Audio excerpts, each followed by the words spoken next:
My friends, as we come together in this sacred moment, I would like us to look very honestly at something that has occupied the human mind for thousands of years.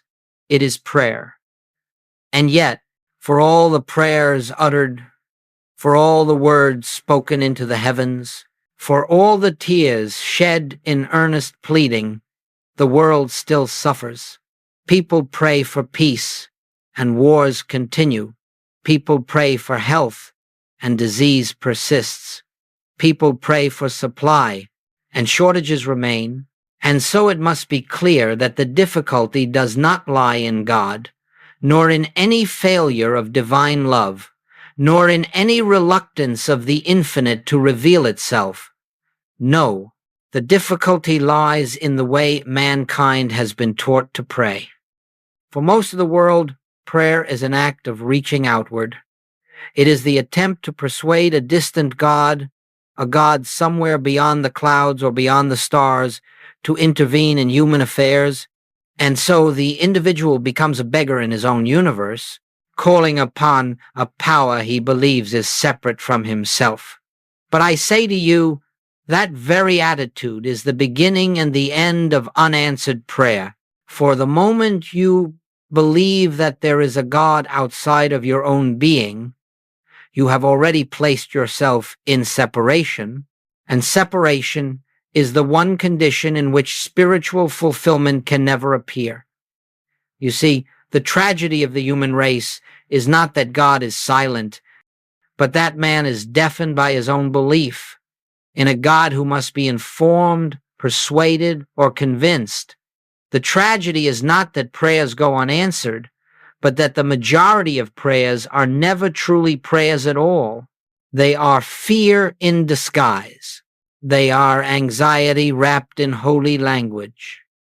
They are the call of an individual who believes he stands apart from his source and hopes that by enough words, enough pleading, enough urgency, he might move the hand of the divine. But the infinite does not move according to human insistence. The infinite is not stirred by emotion, nor by eloquence, nor by pressure. God is not a responder to human will.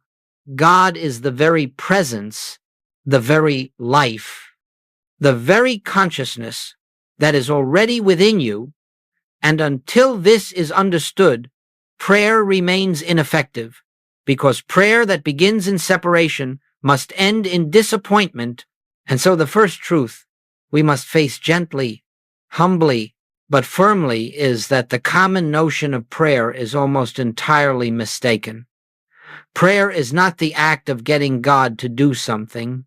Prayer is not the attempt to change circumstances. Prayer is not the effort to attract something that is absent. No. Prayer is the sacred recognition of what already is. Prayer is the turning within to the presence that has never left you, the presence that neither slumbers nor sleeps, the presence that cannot be improved, cannot be persuaded, and cannot be moved, because it is the fullness of being already operating at the center of your existence. When this is understood, when you see that God is not somewhere else, that God is the very essence of your consciousness, then prayer begins, and only then can prayer bear fruit. This, my friends, is the great misunderstanding we must set aside if we are to enter the deeper work that lies before us. For prayer does not begin with words, it begins with awareness. Prayer does not begin with asking, it begins with recognition.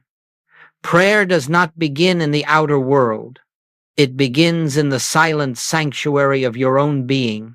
In a few moments, we will examine why even the most earnest prayers seem to fail, and what must be seen before spiritual activity can flow freely.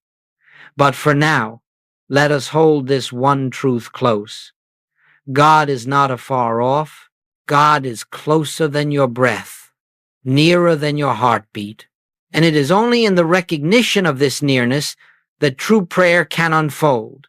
And so we continue, my friends, by looking directly at a truth that is both simple and profound.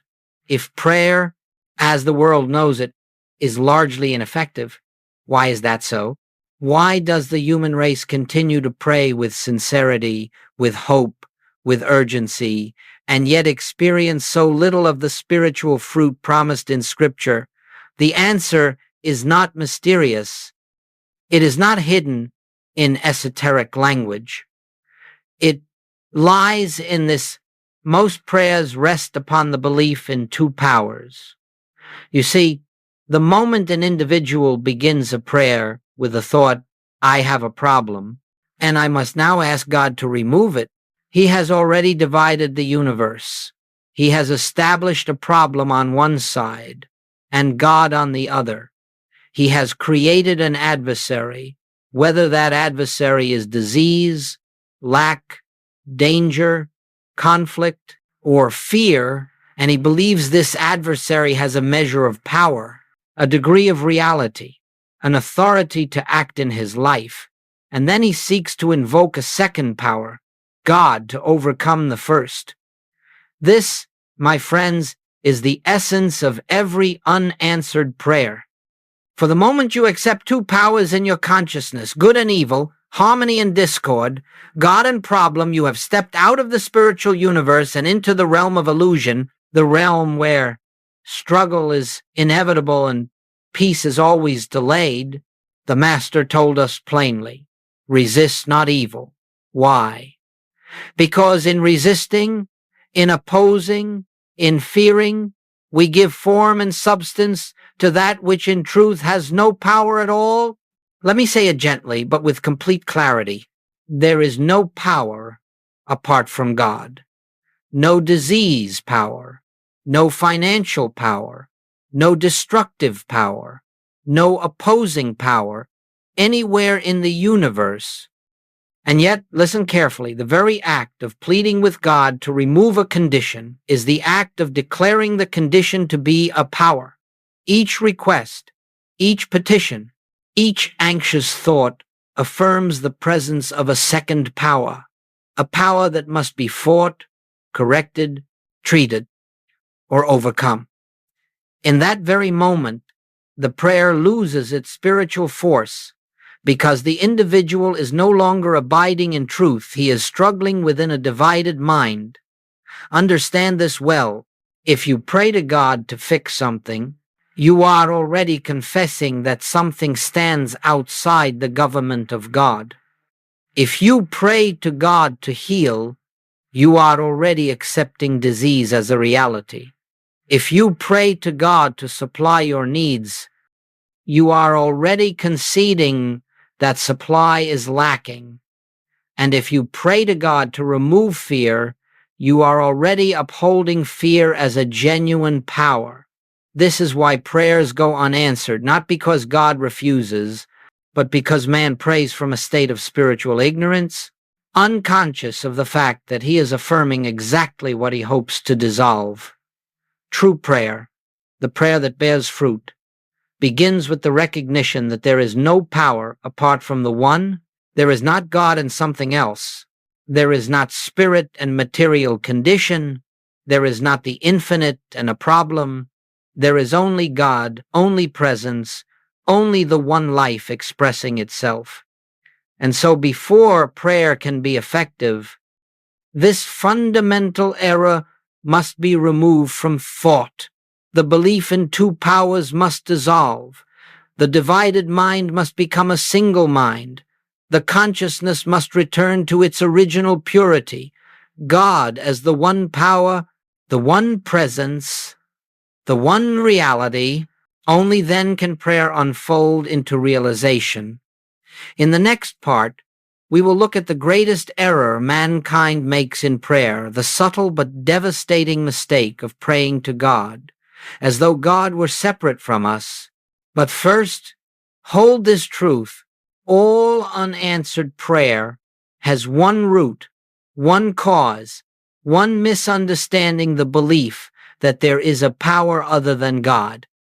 When that belief is surrendered, prayer becomes not an act of asking, but an experience of revelation. Now, my friends, let us come to the heart of a truth that must be grasped before spiritual practice can bear its full fruit. If the belief in two powers is the root of unanswered prayer, then the branch of that same tree is the belief that God is someone, somewhere, to whom we must speak, from whom we must draw help, upon whom we must call, as though he were outside of our own being. This is the fatal mistake that has crippled the spiritual life of humanity for centuries, the belief that prayer is directed to God. You see, the very moment you turn toward a God afar off, you have stepped into illusion. You have placed God in time, in space, in distance. You have imagined a God who must hear, must respond, must travel from the invisible world into the visible. And in doing so, you have separated yourself from the only place where God can ever be known, within your own consciousness. Let us be absolutely clear.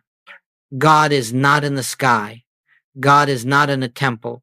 God is not in a book, a ritual, a doctrine, or a system of human belief.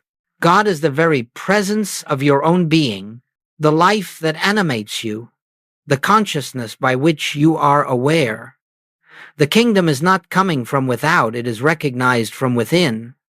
And yet, how often people pray as though they were calling across a great distance.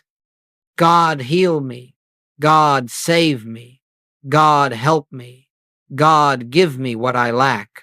All such prayers, no matter how sincere, are prayers of separation. A prayer that begins with God, do something, has already declared God is not here.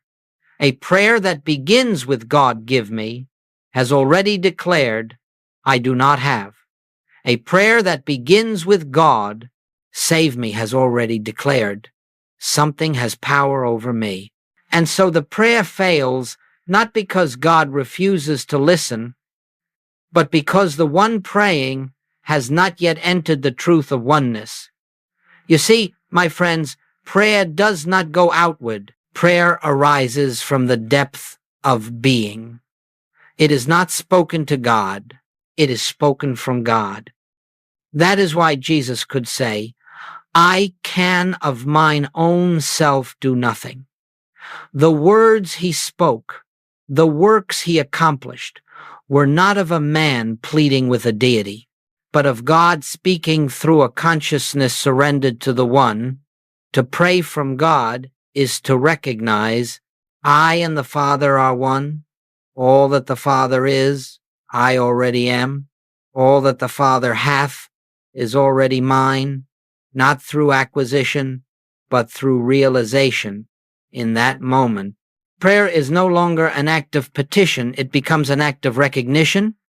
It becomes the silent acknowledgement of the presence that is forever functioning at the center of your being, forever complete, forever whole, forever expressing itself. And so the fatal mistake, the mistake that ends prayer before it begins, is the belief that God is absent and must be summoned. God cannot be summoned. God is omnipresence. God cannot be persuaded. God is perfection. God cannot be moved.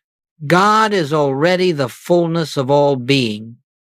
When you pray to God, you pray from separation. When you pray from God, you pray from oneness. This, my friends, is the pivot upon which the entire spiritual life turns.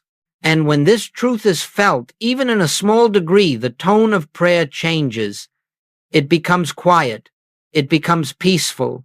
It becomes a resting, not a striving.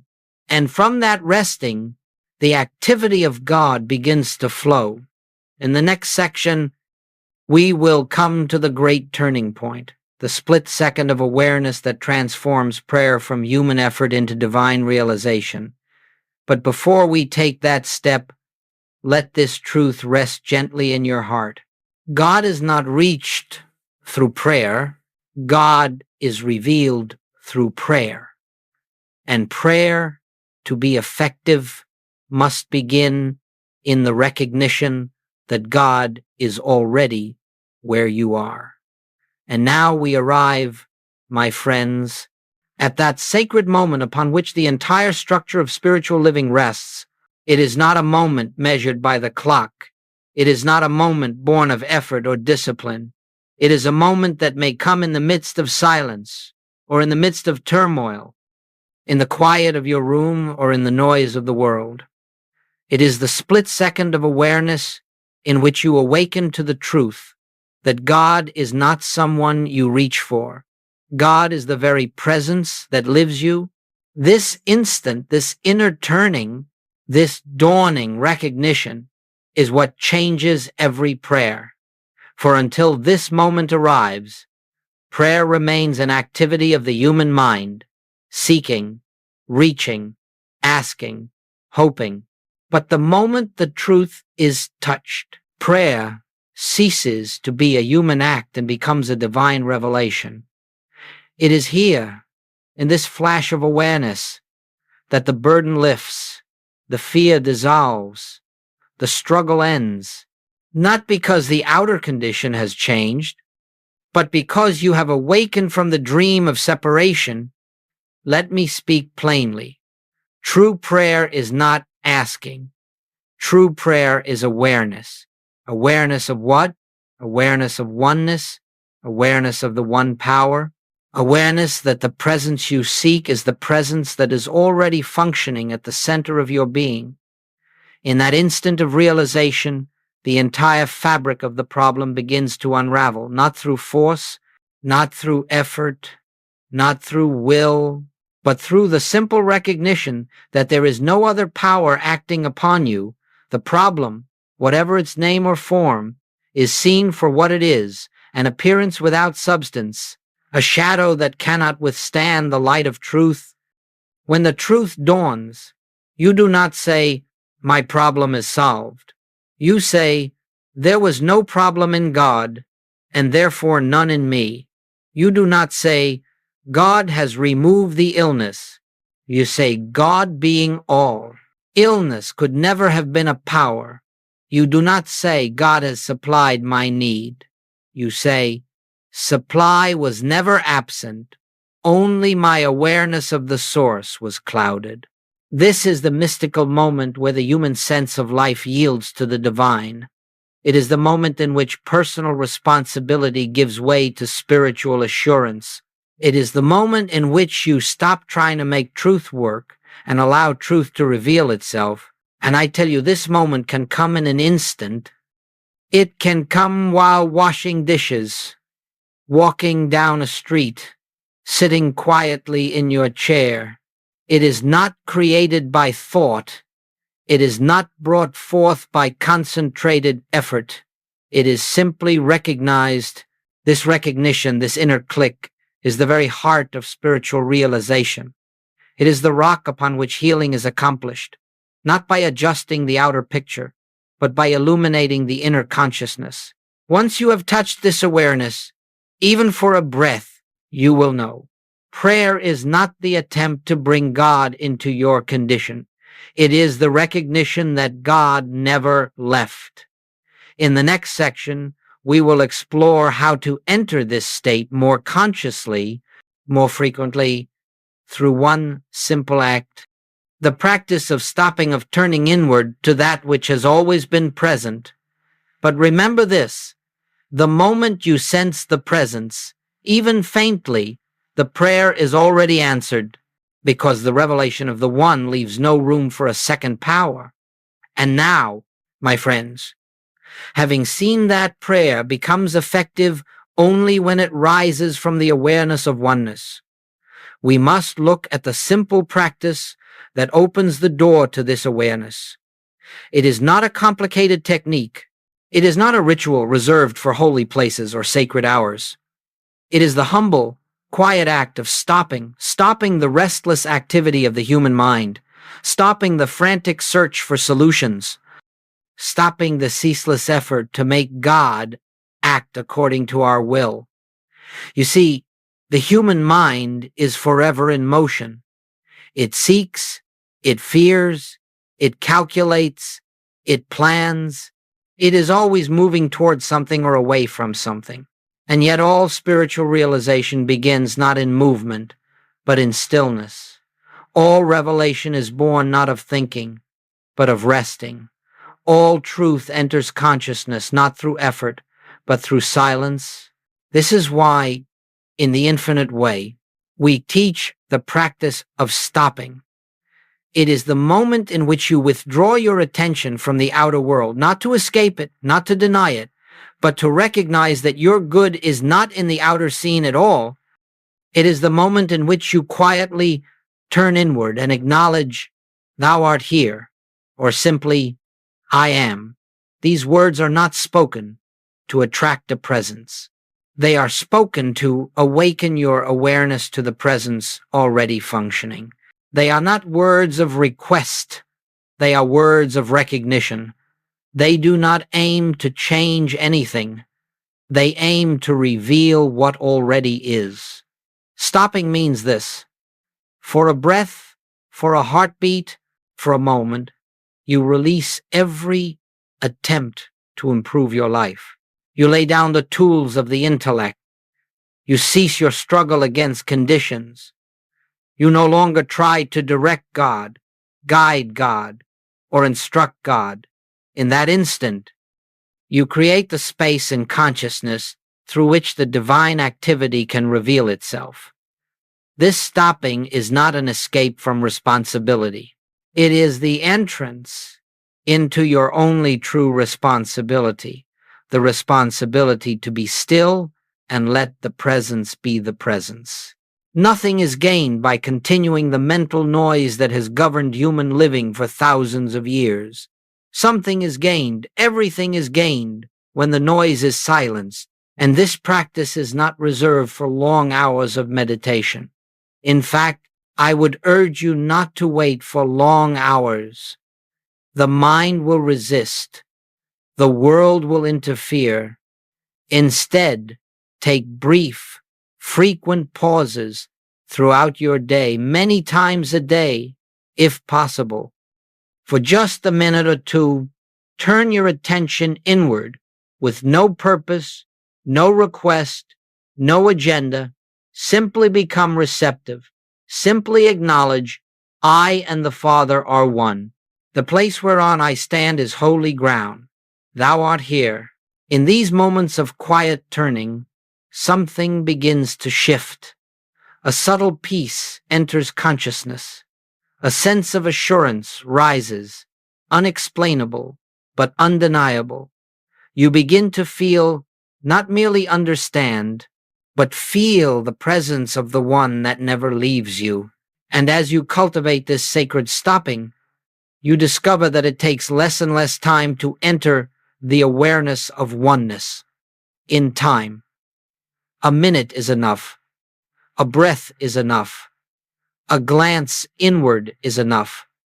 This, my friends, is the first practice of true prayer.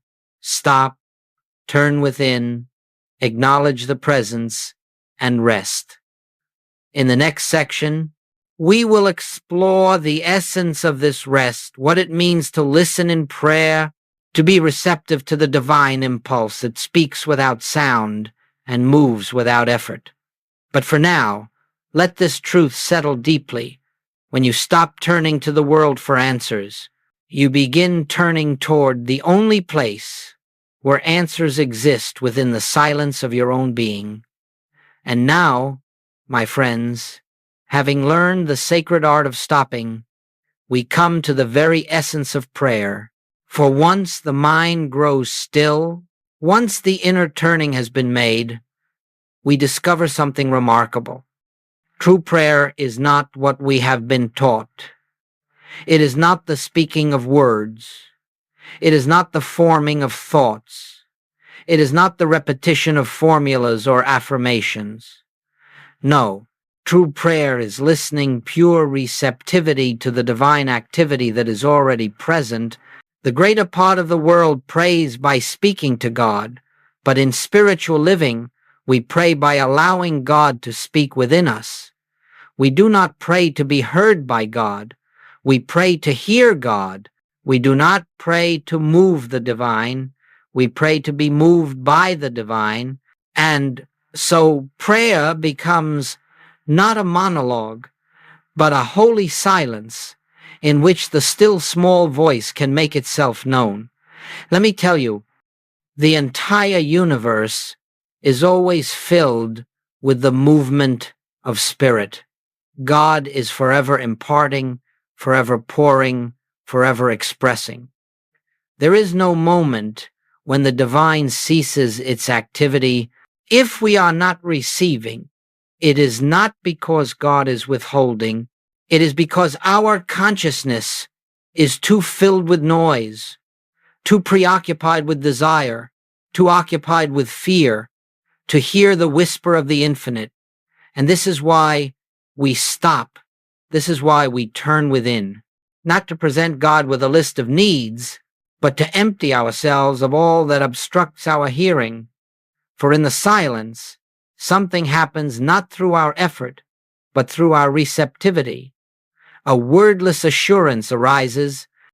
A quiet sense of rightness appears. A direction reveals itself, not through thought, but through a gentle inner knowing. This is the comforter that Jesus promised. This is the Spirit of truth that leads us into all truth. This is the divine impulse that needs no human vocabulary to be understood. When you truly listen in prayer, you are not attempting to hear a voice. You are not waiting for words to form. You are not looking for visions or signs.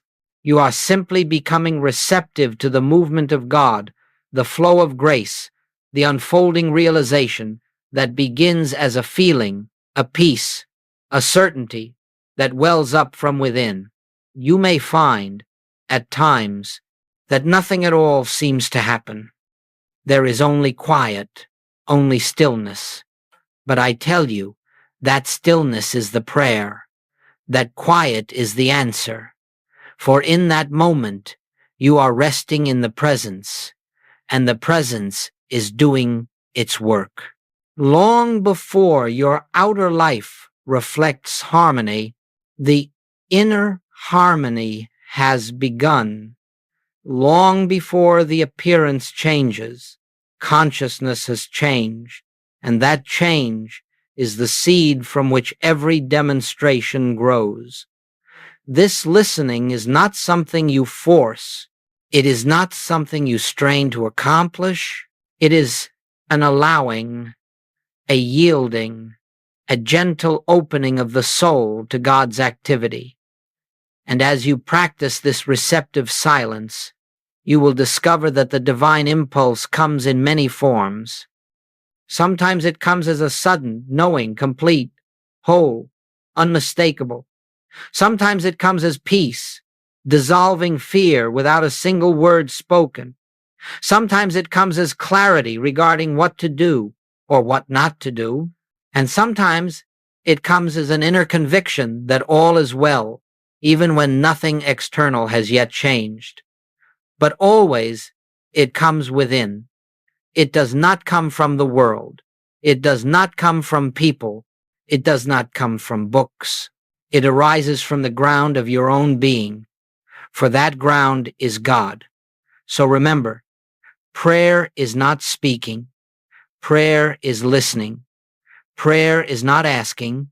Prayer is receptivity. Prayer is not reaching outward. Prayer is yielding inward to the one presence. In our next section, we will explore what happens when this listening ripens, when the human will falls silent and the divine activity takes over entirely without effort, entirely without struggle. That is the moment when healing begins, not by your doing, but by your witnessing. And now, my friends, let us move into the heart of the transformative moment that every spiritual seeker must eventually encounter. It is the moment when personal will falls away and divine activity begins to reveal itself. This moment is subtle. It does not arrive with trumpets or fanfare. It comes quietly, gently, almost unnoticed, yet its effect is profound. It is the shift from human effort to spiritual realization, from trying to make something happen to allowing the infinite to reveal what already is. You see, as long as we rely on the human mind, its plans, its strategies, its fears, its desires, we remain bound to the very limitations we are trying to escape. The human mind, no matter how disciplined or sincere, operates within the realm of duality. It sees two powers, two forces, two realities. It attempts to fix one and invoke the other. And so long as the mind is active, prayer cannot rise above its level, because prayer is being conducted in the very arena where the problem appears to have power. This is why we must come to a point where the personal will is no longer the initiator of our spiritual work. There must be a moment, a holy moment, when we stop trying to heal, stop trying to improve, stop trying to attract, stop trying to change. In that stopping, something greater than human intention begins its work. Joel Goldsmith often said, "You do not heal, you witness. You do not correct error. You do not fight illusion. You do not manipulate appearances. You bear witness to the action of God, which is forever functioning, whether the human mind recognizes it or not. When personal will subsides, even slightly, the divine begins to move into expression, but it does not move through effort. It moves through consciousness. It does not act because you command it. It acts because you have removed your resistance to it. And that resistance, my friends, is always the same thing, the belief that you must do something. When the belief in personal doership relaxes, even for a few seconds, a new atmosphere enters the soul. You begin to sense that you are not the one making life happen. You are the one through whom life is happening. You are not the source. You are the transparency. You are not the architect. You are the instrument. This is the inner shift that marks the beginning of all true demonstration. It is the moment when you see, I no longer need to struggle with this condition, because the divine presence is already here. I no longer need to fight this fear, because fear has no law to support it. I no longer need to seek supply, because supply is the nature of the infinite expressing as my very being. And when this realization dawns, the problem, whatever its form, begins to dissolve, not because you solved it, but because the belief that gave it life has been withdrawn. The outer appearance changes because the inner standpoint has changed. The world rearranges itself because you have stopped trying to rearrange it. Harmony appears because harmony was always present, but your anxiety concealed it. This, my friends, is the spiritual truth. All problems dissolve in the presence of realized oneness, because there is simply no place for a second power to operate.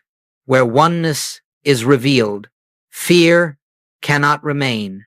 Where oneness is understood, lack cannot persist. Where oneness is felt, the sense of isolation disappears and love flows of its own accord. And this shift, this yielding, is not a one-time event. It happens again and again in the small moments, in the brief pauses, in the quiet acknowledgments. Each time you stop relying on yourself and lean into the presence, consciousness expands. Each time you surrender the personal will, grace flows a little more freely. Each time you cease your inner effort, the divine begins its effortless work. In the next section, we will look at how this inner shift becomes the foundation of daily living, how spiritual realization is carried into the small moments of your life, transforming ordinary experiences into opportunities for awareness, until eventually you live not intermittently in God, but continuously in the consciousness of the One. And now, my friends, we come to the practical heart of this work: how to live this truth, not occasionally, not only in meditation, but moment by moment in the very midst of daily life. For spiritual realization is not reserved for holy hours or sacred retreats. It is meant to permeate every ordinary moment while you are speaking with a friend, reading a newspaper, washing dishes, standing in a grocery line, or caring for your family. Wherever you stand, the ground is holy if you know who stands there. You see, the presence of God does not visit you in meditation and then depart when you open your eyes. No, the presence is constant, unbroken, unchanging. What shifts is not God, but your awareness. And so the task of the spiritual student is simply this: to remember again and again the truth that has already been revealed, not by forcing, not by straining, but through gentle, consistent turning. When a moment of fear arises, stop. Do not argue with it. Do not analyze it. Do not fight it. Stop, turn within, and acknowledge God is the one power, and I am in that one. When a sense of lack touches your thoughts, stop. Do not grasp. Do not worry. Do not plan frantically. Stop, turn within, and remember all that the Father has is here, now, as my consciousness. When the body seems to ache or falter, stop. Do not run to fear. Do not empower the condition. Stop, turn within, and quietly note, I am not this body that appears. I am the life that animates it. When time feels short and pressures mount, stop. Do not rush. Do not surrender to anxiety. Stop. Turn within and rest in the truth. I live in the eternal now. Time is not my master. In this way, you begin to live the truth, not intellectually, but consciously. You begin to take dominion over the four temporal kingdoms simply by not bowing to them, by refusing to acknowledge them as powers, and each time you stop, even briefly, you loosen another thread of the illusion that holds the world in fear. These moments of remembrance, though small, accumulate. They build a momentum in consciousness. They establish a new center of gravity within you, a place of certainty, of peace, of quiet authority. You find that you respond differently to people, differently to events, differently to the ups and downs of daily living. Something within you has shifted, and that shift becomes the atmosphere you carry with you. This is the grace-filled life. Joel Goldsmith spoke of a life lived in constant God realization. Not constant in the sense of every second of thought, but constant in the underlying awareness that is never fully lost, even when you are engaged in the world, a place from which you can return easily, quickly, naturally to the inner presence. You will discover that you begin to walk more slowly. You breathe more deeply. You speak more gently. You listen with greater patience. It is not something you do intentionally. It is something that happens when the mind bows to the presence gradually. You see that the world around you begins to reflect this shift. Situations become harmonious without your manipulating them. People feel comforted simply by being near you, though you say nothing. Opportunities appear without your seeking. Solutions arise without your planning. And you know beyond doubt that these are not the products of human effort, but the fruits of spiritual awareness. For when heaven is recognized within, it begins to appear without. When the kingdom is found here, it expresses everywhere. When God is realized in consciousness, God becomes visible in form. In the next section, we will bring all of this into a final understanding, a closing contemplation on what it means to live in the one presence, resting in the one power, and allowing grace to complete its perfect work. And now, my friends, as we bring this time of shared contemplation to a close, let us return once more to the foundation of all spiritual work, the recognition of one power, one presence, one life. For everything we have spoken, everything we have practiced, everything we have glimpsed in these moments rests upon that single truth. There is not God in something else. There is not spirit and matter. There is not the infinite and the problem. There is only God, appearing as your consciousness, appearing as your very being, appearing as the harmony of all that concerns you. When this truth is known, not merely thought, not merely repeated, but known, every prayer is answered in the only way prayer can be answered, through realization. The answer is never something added to you. The answer is the revelation of what has always been true but was hidden behind a veil of fear, a veil of belief, a veil of separation. And so, as you leave this moment, you do not carry a new technique. You do not carry a new formula. You do not carry a new method. You carry a new awareness, an inner knowing that God is not someone to whom you must speak, but the very presence that speaks through you. You carry the assurance that you are not praying to God, but that God is praying as you, expressing through your consciousness as peace, as clarity, as supply, as harmony. I would like to offer you this simple truth to hold in your heart. You do not have to make prayer work. Prayer works when you stop working, when the human mind becomes still, when personal will steps aside, when the old habit of asking and pleading is surrendered. The divine activity flows without obstruction, and you find that God's grace is not something that occasionally touches your life.